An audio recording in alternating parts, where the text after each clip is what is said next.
Alô, pessoal do Camil do terceiro ano, tudo bem? Espero que estejam bem. Essa nossa aula é uma aula que acontece na iminência da tua prova, né, na semana da tua A5. Nós já fizemos uma aula de revisão que eu recomendo fortemente que vocês vejam com atenção. Essa aula aqui também tem um caráter de revisão, de preparação para de vocês para essa prova. Não vai ser uma prova fácil, eu tenho anunciado isso. O assunto, apesar de ser o único assunto que é demografia, como vocês podem ver aqui, tem diversas nuances, diversas variáveis. Então eu posso falar de teoria demográfica, vai cair. Eu posso falar de distribuição da população, posso falar de transição demográfica, de pirâmides etárias, fluxos migratórios internos, externos. Ou seja, entender que é um assunto só por vezes engana, não é? E eu tenho falado isso já há bastante tempo, então fiquem atentos. Qual é a organização que nós faremos para essa aula de hoje? É uma aula de 30 minutos, né, como habitualmente nós fazemos, 35 minutos no máximo. Eu selecionei 11 questões para resolver com vocês. Essas questões, óbvio, não são as questões da prova. Algumas estão no nível de dificuldade similar à prova, mas na prova vão cair muitas questões daquelas do modelo SPSEX mesmo, né, com assertivas para você marcar quais são verdadeiras, né? Então 1 e 2 são verdadeiras, todas são verdadeiras, enfim, aquelas assertivas que vocês já conhecem, não é? Hoje não, o objetivo dessas questões que eu coloquei aqui o objetivo é muito mais de trazer à tona os assuntos que vão aparecer na prova para que nós possamos trabalhá-los aqui, do que efetivamente fazer questões similares à prova, porque nós não teremos tempo de fazer como se fosse um simulado. Eu teria que destinar tempo para vocês resolverem e depois nós discutirmos a correção. Como isso não é possível, então eu selecionei 11 questões e vou falar de temas absolutamente importantes que vão estar na sua prova. Eu acho que uma boa atenção na aula de revisão e nessa de hoje já vai te deixar em boas condições de fazer uma boa prova, né? Lembrando que a prova aos moldes da SPSEC, são 12 questões objetivas, não é? E vamos lá então. Essa orientação já nos acompanha há algum tempo, não é? Estudo pelo livro 1, unidade 2, capítulo 4, 5, 6 e 7. Falei isso desde o início do trimestre também. São 4 capítulos, o volume de assunto é grande, mas a gente tem trabalhado com ele já há algumas semanas, desde o início do trimestre, segundo trimestre. Também suplemento de revisão, temas 7 e 8. Aí mais a título de revisão. E ali você tem várias questões também que você pode exercitar. Vamos lá então. Eu vou marcando aqui. Espero que o áudio esteja bom para vocês. Vou fazer a leitura. Nós resolvemos juntos a questão. Não é? Eu vou dialogando, não vou ter como dar tempo para vocês fazerem, porque eu também não tenho como controlar isso.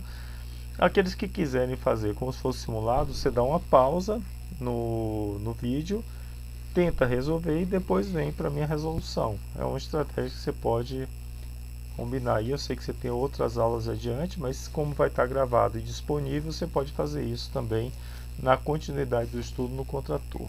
Beleza? Essa questão de 2016, essa questão é bem nos moldes da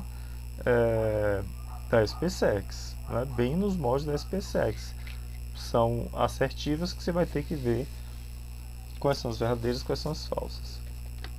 As migrações internacionais são fenômenos diretamente associados à era industrial. Magnoli que está falando isso, né? Magnoli está falando isso. Ele está falando da intensificação dos fluxos em função da possibilidade de acesso, de circulação e mesmo da atração de áreas industriais, né? Claro que havia fluxos migratórios anteriores. Considerando a frase acima, lê as afirmativas a seguir. 1. Durante o século XIX, a Europa foi uma importante zona de repulsão demográfica do globo. Alguém tem dúvidas sobre isso? Certamente que não. Pense só quantos europeus vieram para cá. portugueses, espanhóis, italianos especialmente, final do século XIX. Isso para não isso, a própria Estátua da Liberdade, sabe, nos Estados Unidos, um presente, só sei que está escrito lá embaixo que você que está chegando aqui no Novo Mundo é bem-vindo. Hoje tem um monte de barreiras, né? Mas naquele momento era bem-vindo. Então, um verdadeiro, sem dúvida, eu eliminei letra B e letra A. Atualmente, a União Europeia, em sua totalidade, configura a maior zona de atração de fluxos migratórios do mundo. Essa é informação falsa e eu preciso falar sobre isso. Eu estou ticando aqui algumas coisas que eu tenho que falar para vocês hoje, que são importantes, inclusive para a prova, né? Aqui tem informação que é equivocada. Primeiro, o país que tem maior número de imigrantes no mundo é os Estados Unidos. Mas isso não quer dizer que nos últimos tempos, nas últimas décadas, seja os Estados Unidos que esteja recebendo mais imigrantes. Ao contrário, por conta das barreiras que os países centrais colocam, os fluxos migratórios, inclusive de refugiados, são mais intensos internamente aos países ou para os países vizinhos ou para os países emergentes, não é? Quantitativamente eu estou falando, inclusive, nas últimas décadas. É claro que no volume acumulado, o número de imigrantes dos países centrais é maior. Por quê? O maior motivo da imigração é a imigração econômica, não é a imigração religiosa, não são os refugiados por conta de conflitos. Essa é outra coisa importante, não é? O maior motivo da imigração é a migração econômica. Então, às vezes você está em situação de muita dificuldade, você circula dentro do seu próprio país, que é muito mais fácil. Sair do país, atravessar a fronteira e ir para outro país também é muito mais fácil do que você se deslocar de Ásia, África, América Latina e ir em direção aos países centrais. Por quê? As restrições, as barreiras, o controle é muito mais intenso, tá certo? Eu falei aqui nessa ordem e é bem essa ordem mesmo, né? O continente hoje maior repulsor é a Ásia, inclusive a gente pode pensar no volume de população de China, Índia, por aí vai, Bangladesh, Indonésia, Paquistão, não é? A África e depois a América Latina. Então são algumas informações bem importantes que eu estou dando aqui nesse momento e são informações que vão tocar na tua prova, beleza? Isso eu estou aqui na segunda, né? Eu sei que a segunda é falsa, então olha só que beleza. Sabendo a primeira e a segunda, eu sei que só pode ser a letra D. Só pode ser a letra D. Porque eu sei que um é verdadeiro e dois é falso. Só pode ser a letra D. Vamos ver se está correto. 3. Grande parte das migrações internacionais da atualidade tem causas econômicas. Bacana. Acabei de falar disso agora, né? No atual período da globalização, assim como o capital, fluxos migratórios fluem sem empecilhos. Não mesmo, né, gente? Não mesmo. Para você entrar nos países europeus, em alguns outros países como os Estados Unidos, você precisa de visto, inclusive. Agora, inclusive, para o brasileiro está fechado por conta da pandemia, né? 5.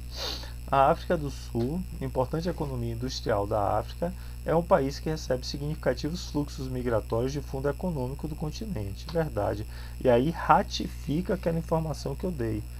O cidadão que está da África, centro meridional, do centro para o sul da África, muito mais fácil para ele tentar migrar internamente para Angola, Moçambique ou mesmo para a África do Sul, que são países que têm uma pujança econômica maior, do que tentar se direcionar para a Europa ou para os Estados Unidos, onde a restrição é maior.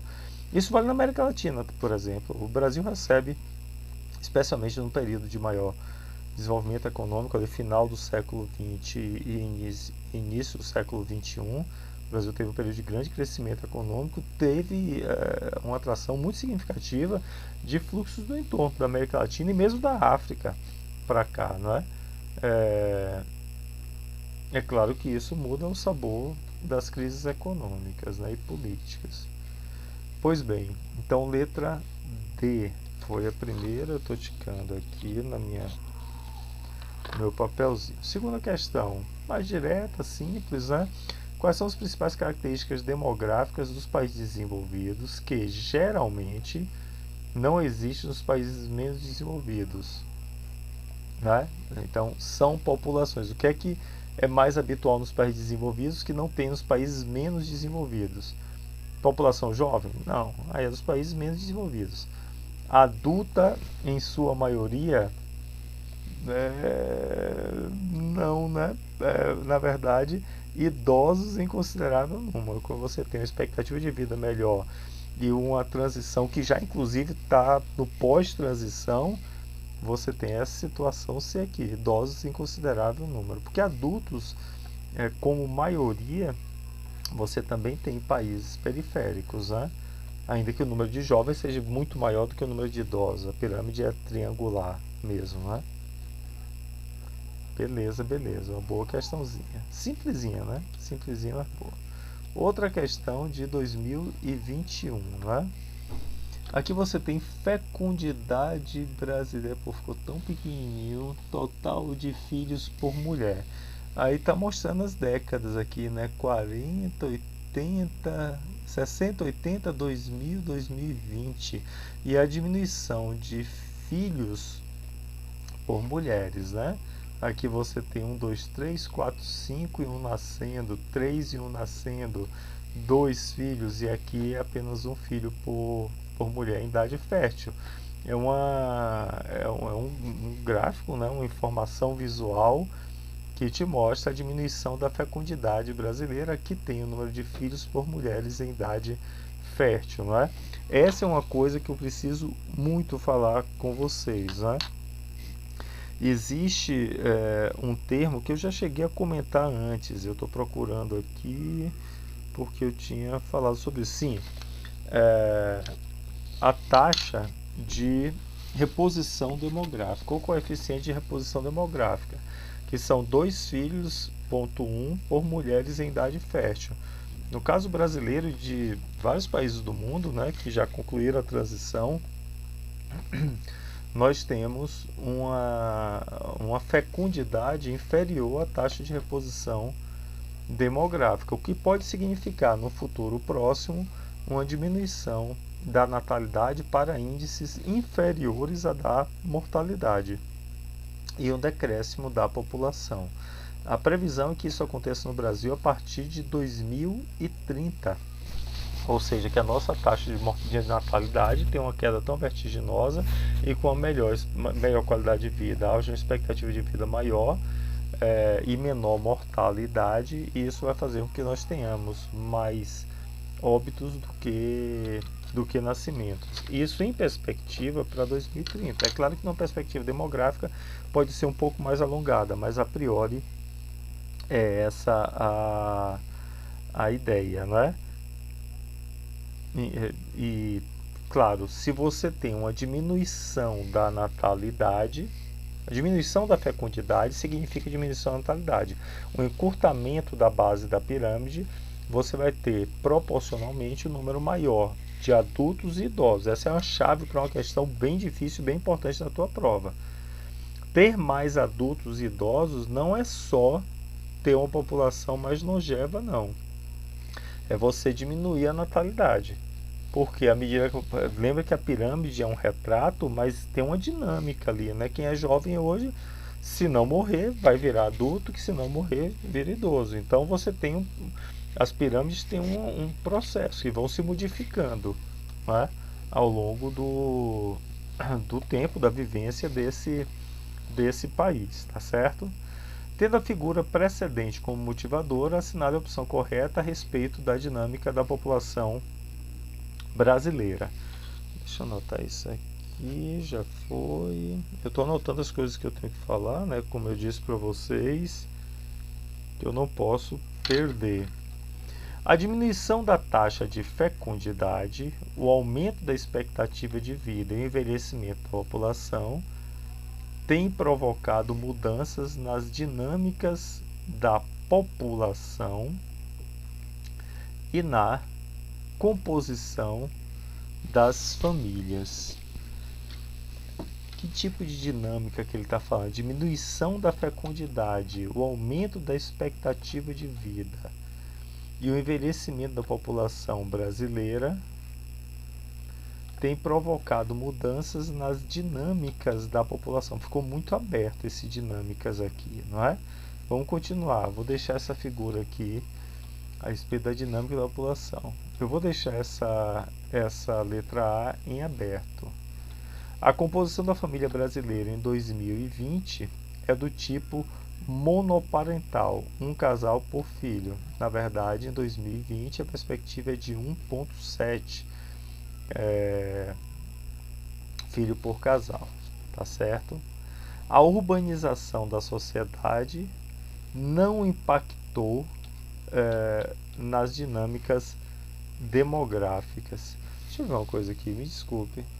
Não impactou na dinâmica demográfica. É claro que impactou, não é? No transcorrer da evolução histórica, a organização familiar permanece inalterada. Claro que não, tanto que se refere à tipologia quanto ao número de integrantes. Claro que não, está posto aqui. A família brasileira atual é do tipo nuclear, ou seja, um casal e 2 filhos. Também não, também não. Eu não posso dar essa informação, nós estamos em transição. Gabarito, esse gabarito está errado, sabia? Olha, não, tá certo, desculpem. É a letra A, claro. É a letra A. Corretíssimo. Corretíssimo, letra A. Como eu havia dito. Vamos seguir. Aqui eu tenho a distribuição da população por municípios, né? Você tem as regiões mais concentradas aqui no sudeste, na faixa litorânea, beleza? Tendo a figura anterior como referência sobre a dinâmica da população brasileira, assinale a opção correta. O território brasileiro apresenta zonas de concentração intensa de população ao longo dos principais rios da bacia amazônica. Intensa concentração é exagero. No contexto do norte, da região norte, certamente as áreas mais povoadas estão no entorno dos principais rios, que é o principal canal de circulação da região norte, né? O modal fluvial é o mais importante. Mas pensando no território brasileiro, zona de intensa concentração é exagero. A interiorização da ocupação do território se revela na região nordeste, que apresenta índices elevados de concentração demográfica no interior e diminuição da população no litoral. Não mesmo, né? Uma forte concentração no litoral. A figura representa a concentração da população nas diferentes regiões brasileiras, que se mantém inalterada desde a segunda metade do século XX. Falso. Falso. O centro-oeste, por exemplo, teve um adensamento muito significativo. Eu preciso falar disso agora, né? Cidades médias do sudeste, do centro-oeste, mesmo do nordeste, cidades que têm cerca de 500 mil habitantes, né? Essas cidades têm um crescimento proporcional, inclusive, maior do que as grandes metrópoles. Não é que a metrópole não tenha recebido pessoas, não. Recebe. São Paulo continua a ter um fluxo migratório positivo. São Paulo, por exemplo, tem um fluxo migratório positivo. Mais pessoas chegam do que as que saem. Mas muitas pessoas estão saindo de São Paulo, tanto do estado como da cidade, em busca de cidades médias, e algumas dessas no local de migrações primeiro. Então, por exemplo, a migração de nordestinos em direção a São Paulo foi muito intensa nas décadas de 40, 50, 60, 70. No final do século XX, década de 90, e especialmente agora no século XXI, você começa a ter uma migração de retorno, nordestinos que voltam não mais para o campo, mas para cidades médias do Nordeste, que agora tem indústria, que tem o desenvolvimento de polos do agronegócio e por aí vai, tá certo? Então eu não posso dizer, como tem na letra B, que permanece, na letra C, né?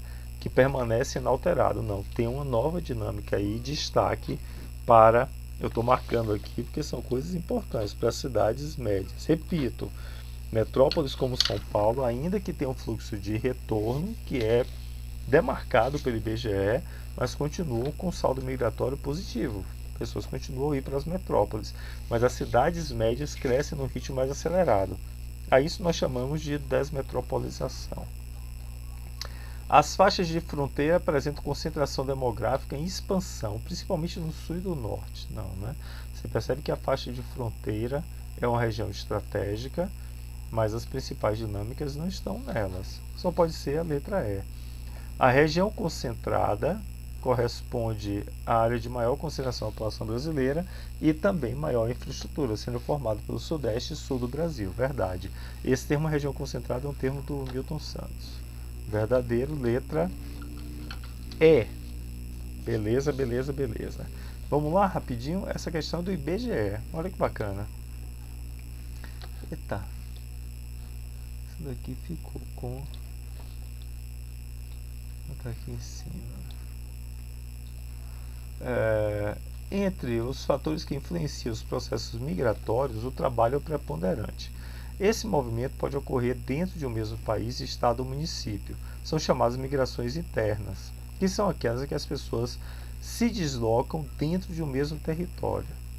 O tipo de migração diária, que obriga a maioria das pessoas a se deslocar, porque vivem em locais diferentes do local de emprego, sobretudo na grande cidade, se chama, isso vai cair, é uma migração interna. É bom lembrar para vocês, super importante, deixa eu marcar aqui, é bom lembrar para vocês que as migrações intra-regionais dentro das regiões hoje são mais intensas do que as migrações interregionais entre as regiões, tá certo? E dentro das migrações intra-regionais tem um destaque esse fluxo migratório diário nas grandes áreas concentradas, especialmente nas áreas conurbadas. Pode ser uma conurbação física ou funcional. Por exemplo, aqui no DF, você tem várias cidades de Goiás, por exemplo, que não estão integradas fisicamente, não há um contínuo urbano, mas são integradas funcionalmente e tem um fluxo pendular, óbvio, já é redundante falar isso, cotidiano, né? Pessoas vêm para cá para trabalhar no centro, no plano piloto, nessa área central, e voltam no final da tarde, né? Esse é um movimento pendular bem importante em todo grande centro urbano. Repito, essa é a armadilha da questão, seja ele integrado fisicamente ou funcionalmente. Beleza, beleza? Bem importante isso que eu estou tratando. Vamos nós. Aqui você tem uma outra questão de 2001. O envelhecimento da população é uma tendência entre países que vivenciam. Então, quando é que você tem o envelhecimento da população? Gente, o envelhecimento da população passa por esses dois elementos. Eu falei agora há pouco, isso vai estar na tua prova, é importante, não é? O aumento da expectativa de vida, claro, e a diminuição da natalidade. Então a população média passa a ter uma idade mais avançada. Isso é importante. Quando diminui a natalidade curta a base da pirâmide, você vai ter no conjunto daquela população uma população de idade média mais avançada. É claro que se isso está relacionado ao envelhecimento da população, porque você tem acesso à saúde, à educação e por aí vai. Letra B, né? Super importante isso que eu estou falando aqui agora. Adiante eu vou falar um pouco de transição demográfica, outras coisinhas bem importantes que vão estar na nossa prova também. Mas vamos esperar uma questão específica, né? Essa daqui é a 7ª questão que a gente está vendo. 2021. Se por um lado a alta natalidade e crescimento demográfico pode representar um problema populacional, o baixo crescimento vegetativo com baixas taxas de natalidade e uma alta expectativa de vida também podem ter consequências negativas. Vamos falar aqui primeiro. Primeiro, o que é o crescimento vegetativo? Lembra disso? Crescimento vegetativo é a diferença entre taxa de natalidade e taxa de mortalidade. Nós já vimos isso. Beleza, beleza, beleza? Crescimento vegetativo é a diferença entre natalidade e mortalidade. Já vimos isso na novidade. Aqui ele está falando das consequências de você ter uma população muito dependente da população economicamente ativa. Isso é bem importante. Quando você tem a maior parte da população de adultos e uma diminuição do número de idosos, diminuição do número de jovens e que não tem tantos idosos ainda, esse termo se chama janela demográfica, não é? Ou bônus demográfico, janela ou bônus demográfico, que você tem uma maior arrecadação, mais pessoas em idade adulta trabalhando e contribuindo, e não tem tanto impacto com os custos do jovem, que não trabalha ainda, nem dos idosos. Isso é bem importante, tá certo? E é sobre isso que ele vai estar falando aí, não é? O problema, se você tem muito jovem, mas se a população também fica com muito poucos jovens, poucos adultos e muitos idosos, também repercute em déficit previdenciário, por exemplo, necessidade de fazer reforma e por aí vai. A gente está vivendo isso, não é? No Brasil, à medida que, e o mundo de uma forma geral, à medida que avança para a última fase da transição demográfica. Essa é uma informação verdadeira. O mundo, do ponto de vista da análise dos dados quantitativos de crescimento vegetativo, ou seja, natalidade, taxa bruta de natalidade e de mortalidade, o mundo como um todo, até por conta da Ásia, que já está chegando na fase final da transição demográfica, a gente pode dizer que o mundo percorre essa fase final da transição demográfica. Talvez o continente como um todo, que ainda não esteja lá, é o continente africano, né? Mas o mundo como um todo está percorrendo essa última fase. Essa é uma informação importante também, que deve estar na tua prova, tá certo? O que ele fala aqui é exatamente o que está na letra A. Sobrecarga da população economicamente ativa pela produção em cargos previdenciários. É isso que eu falei, não é? Então, se você tem muitos jovens, você tem que recolher, o Estado tem que recolher para atender esses jovens. Se tem muitos adultos, você tem cargo. Muitos idosos têm cargo previdenciário. Bem importante essa questão. Uma questãozinha aqui com pirâmides etárias. Então, isso aqui eu já tratei. Bacana. Estamos fechando aqui. Andar direitinho. Essa é uma questão de 2019, uma pirâmide etária do Brasil, não é? Do Brasil. O Brasil está nessa janela demográfica, não é? Diminuindo o número de nascimentos e cada vez mais a natalidade diminuindo e a população ficando mais, uma expectativa de vida maior, mas ainda não temos o déficit previdenciário, ainda não é? Está correto o que se afirma é exatamente a letra A. A pirâmide indica sinais de envelhecimento da população com estreitamento da sua base. Falei isso aqui agora. Observa-se um alargamento da população jovem adulta, aqui, adulta mais jovem, né?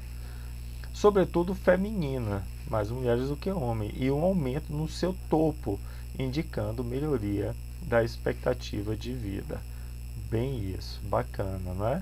As outras são questões que, óbvio, estão erradas. O gabarito é a letra A.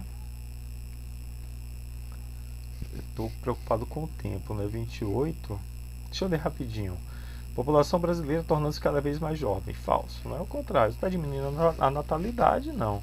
Na atualidade existe uma diminuição do número de adultos entre 35 e 39. Ao contrário, vai crescendo, né? Baixa taxa de natalidade e de fecundidade da população. Não, isso aqui seria exatamente ao contrário. O topo da pirâmide apresenta a população jovem. Para, né, gente? Pelo amor de Deus. Essa é a leitura básica da pirâmide. Está aqui do lado a idade. A população masculina predomina em relação à feminina. Também errado. Há um predomínio da população feminina. Somente nos nascimentos, aqui nos primeiros anos, né, que você tem mais homens que mulheres, até os 10 anos. Depois disso, predominam as mulheres. Beleza? Vamos lá, vamos caminhar para o final de nossa aula. Aqui você tem, no que se refere, deixa eu ticar aqui, essa é a antepenúltima questão, no que se refere aos processos migratórios, analise os itens a seguir e, ao final, assinale a alternativa correta. Esse é um padrão de questão da tua prova, não é? Vamos lá, então. O Brasil é um dos principais destinos de imigrantes venezuelanos, que adentram na região através da região norte. Verdade, não é? É uma fronteira muito porosa. A pobreza é uma das principais causas dos processos migratórios. Verdade. Verdade, verdade, verdade. É a migração econômica, como eu falei. A crise política na Síria tem provocado um fluxo migratório intenso na direção de países vizinhos, asiáticos e europeus. Verdade também, todas são verdadeiras. Eu queria parar para falar um pouquinho sobre isso daqui da Síria, não é? A Síria vive uma guerra civil, então tem um fluxo migratório de refugiados muito grande, né? Que primeiro tentam circular internamente, se deslocam para os países do sul, os países vizinhos ali, né? Uma migração sul-sul, e só aqueles que se arvoram aí para a Europa são em número menor do que os que circulam no entorno. Mas sobre o Oriente Médio tem uma situação muito peculiar que merece nossa atenção, que é o seguinte: o Oriente Médio, essas áreas do petróleo, especialmente países que têm pequenos protetorados, mas são muito ricos, né? Kuwait, Catar, por exemplo, não unicamente, a própria Arábia Saudita, o Irã, eles recebem muitos imigrantes da Ásia, não é? Da Índia, da Indonésia, do próprio Bangladesh, um fluxo muito significativo de imigrantes que já caiu na SPSEC, uma questão sobre isso, é bem importante que eu estou falando, que vão para trabalhar nos campos de produção de petróleo, de gás, né? A riqueza do petróleo gera uma indústria local bem interessante e atrai esses fluxos regionais de forma bem significativa. Fiquem atentos a isso, que certamente vai estar na tua prova também. Essa aqui já está até com gabarito, foi mal, já veio junto, né? Uma questão bem próxima da SPSEC também. Os deslocamentos populacionais pelo espaço mundial, migrações internacionais, são eventos provocados por fatores políticos e econômicos. Há sinais assertivas acerca da população e suas migrações. Então, eu sei que só é 2 verdadeiro, né? Desde as últimas décadas do século XX, o número de imigrantes internacionais diminuiu de forma significativa. Não, porque diminuiu? Ao contrário, o acesso às informações é mais fácil, um vai e puxa o outro. Não. As condições econômicas que propiciam migrações podem ter fatores estruturais relacionados à estrutura econômica de um país, de origem da população imigrante, como estagnação ou baixo crescimento econômico, ou resultarem de fatores conjunturais. Eu falei sobre isso. Ao sabor das variações econômicas, você tem maior ou menor atração e repulsão também, né? É o verdadeiro.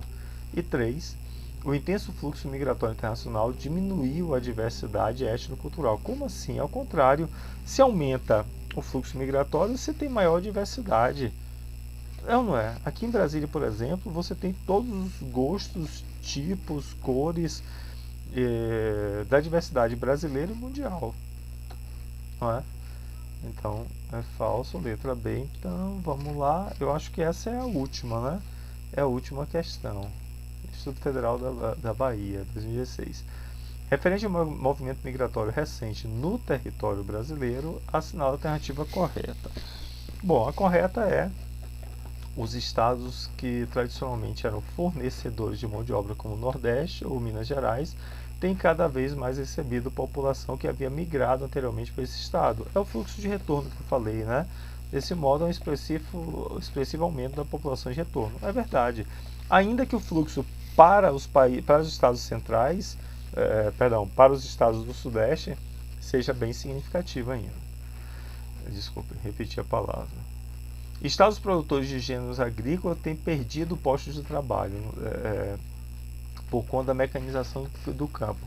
É bom lembrar que o Centro-Oeste tem várias cidades médias que estão crescendo significativamente, como Palmas, como Goiânia. Goiânia já é uma metrópole, né? Existe uma tendência de esvaziamento das cidades. Gente, não é? Ao contrário. Não tem um grande fluxo urbano-rural. Não há uma mudança expressiva dos movimentos migratórios do século XX para o XXI. Tem sim.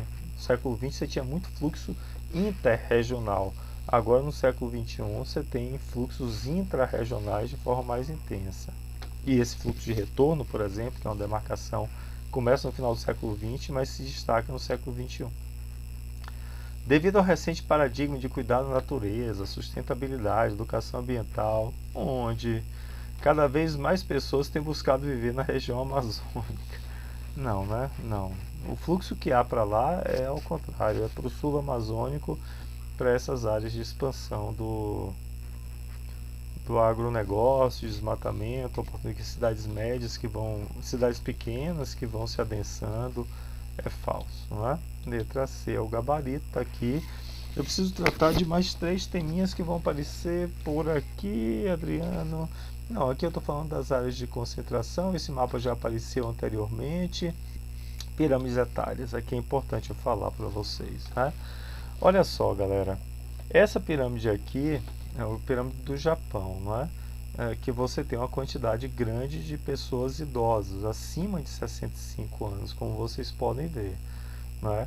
Isso, como nós falamos, causa sim um impacto na economia, o déficit previdenciário. Mas tem outra coisa que é importante, vale para o Japão, vale para a Europa, por exemplo, que é o seguinte: a mortalidade é baixa, mas a mortalidade baixa até um determinado limite.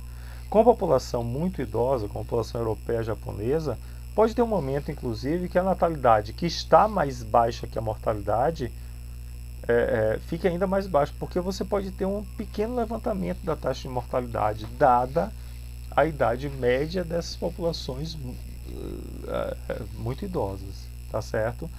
Então, nos países que já estão no pós-transição, com a população idosa muito grande, você pode ter um pequeno levantamentozinho da mortalidade. É claro que não vai ser nada muito significativo, porque você tem uma boa assistência, mas o óbito é da condição humana e esses países que têm uma população muito grande de idosos, transição demográfica, após a conclusão da transição demográfica, você pode ter esse cenário. Esse é um dado importante que pode não, vai pintar na tua prova, né? O que mais, Adriano? Eu preciso falar com vocês sobre... Aqui está a transição demográfica, nós já conversamos bastante. O mundo como um todo percorre o último estágio da transição, já falei sobre isso. Eu vou finalizar aqui um gráfico que eu já utilizei anteriormente. Olha o que eu falei aqui, 2030, a natalidade com a queda vertiginosa e sendo o número de jovens e adultos decrescendo bastante, o número de idosos cada vez maior, e você pode ter a mortalidade maior do que a natalidade. Já falei sobre isso. Antes de finalizar a aula, eu vou comentar 2 temas aqui. A drenagem de cérebros, que eu já comentei em sala de aula, né? Países periféricos que têm bons sistemas educacionais acabam mandando seus expoentes, fluxos migratórios, para países centrais, que atraem esses fluxos migratórios, mas causam problemas porque tiram a capacidade intelectual dessas pessoas do país de origem. Esse é um problema, não é? E sobre as teorias demográficas, eu relembro especialmente a teoria malthusiana, que trata fundamentalmente da ideia de que você vai ter o problema futuro a partir da demografia quando você tem um número maior de pessoas do que alimentos para alimentá-los. E a solução é o controle de natalidade. Recomendo que vocês recomendo que vocês vejam isso detalhadamente na aula específica. Valeu, galera, boa sorte, boa prova, joguem duro, vamos para as férias serenos com um bom resultado nessa A5. Tchau, tchau, tchau.